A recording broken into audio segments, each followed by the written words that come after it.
It makes sense that every perfectionist's greatest fear is imperfection. But if you take a closer look, imperfection is at the heart of what perfectionists want. We yearn to escape our expectations and let ourselves be free and fearless, or even just ordinary. Most importantly, though, we want to discover what it means to be authentic.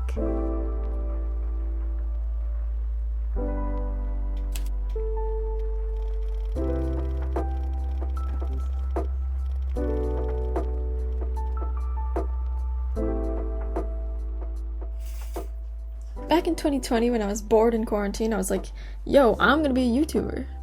Initially, I'd planned on starting an animation channel, since I liked channels like The Odd Ones Out and Jaden Animations as a kid. But then I was like, crap, I don't have a drawing tablet or an animation software. Oh well, I guess I can't do it. Yet. And this was the equivalent of my mindset when I was 5 years old, and I literally told my dad, Dad, I won't be inspired to draw until you get me a nice desk to draw on. So, I guess I've always been a bit of a stickler for top-notch equipment. I didn't realize how stagnating it was, though, to be thinking, I need blank. Once I get blank, I can do it. But whether you're a perfectionist or not, there's always going to be something wrong with what you have, whether that's the weather, your schedule, or the way your hair looks on that particular day, so something's always going to be keeping you from moving on. I just wish I knew then that your success doesn't depend on the materials you have at hand. Being a YouTuber or an artist or whatever you want to be comes from your own willpower and abilities, not from ideal expectations or the fanciest gear. Once you stop distracting yourself with things outside yourself, you'll realize that it's you who's holding yourself back. Better equipment isn't going to improve your results in the slightest. The skills come from you. I hope you'll realize this before I did and put that effort into the process instead of the results. A common fault for idealistic people is that we want to jump immediately from start to finish so badly that we actually start to believe we can. Take writing a script. The first draft is supposed to be shit, right? We all know that. But do we really? Because have you actually tried writing a real first draft? Or have you been fixing every little thing as it comes under the illusion that you're writing a first draft? You might trick yourself into thinking you just have writer's block, but writer's block is too often confused with something I like to call thinker's block. This is when you have no trouble coming up with an idea, but then you correct the idea in your head to make it perfect before it can mess itself up on paper. This ends up causing one of two things. Either you stall on one sentence trying to get exactly the right wording, or you never get any words down at all. The larger problem here is that we're focusing on the person we want to be, instead of how the person we are now will evolve. The truth is that you have no way of predicting who you will become from where you are right now. If you want to reveal that to yourself, you gotta try shit out.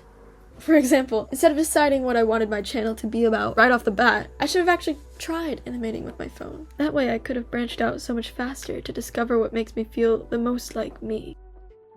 Which brings me to my next point. You do not need to have identified your niche to share yourself with the world. It's misleading that identify your niche is step one of every how to be a YouTuber article out there, because 9 times out of 10 you have no idea whether you want to commit to something or not until you've dived headfirst into it. And I don't mean just getting your feet wet. That's what you do when you're narrowing down on what you like to do. To figure out what you want to do, well then it's deep end time, partner. You like the idea of being a YouTuber, so actually post a video. It doesn't matter whether it's final exams week or summer vacation. If you don't take this chance, you might be like me, spending 4 years deciding what I want this grand moment to look like. In reality, the first try is never all that grand. There's a good chance no one will even see this. But you know what? I like self-improvement and helping other people, so I'm going to post a video about it whether people see it or not, because this journey is about self-discovery, not likes and views. Only after you've made a video about a topic will you know whether or not you want it to be your niche. And from what you've already posted, not what you think you want to post, your niche will emerge from within you. So, you made it to this point. How do you actually put yourself out there? Perfectionists share the struggle of falling short of our preset ambitions and expectations, which is why we always crumple up our works of genius and shove them deep into ourselves before the world sees the masterpiece we've created. So although discovering yourself and smelling the flowers along the way sounds perfect, it's only perfect until you realize that you actually have to accept your imperfections. And the only way to do that is to be utterly, comically flawed. Literally tell yourself, screw it. Ditch the script. And for 5 straight minutes, speak from the heart, and don't press pause no matter how much you hate what you've created.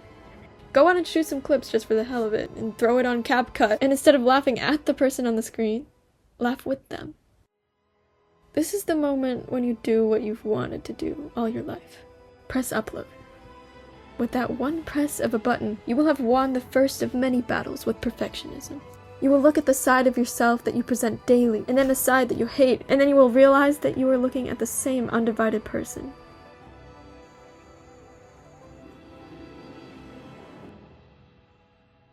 And then, fellow perfectionist, you will put down the pencil, pick up the pen, and be done erasing the words inside your head. Because for the first time, it will be you who you see on that paper.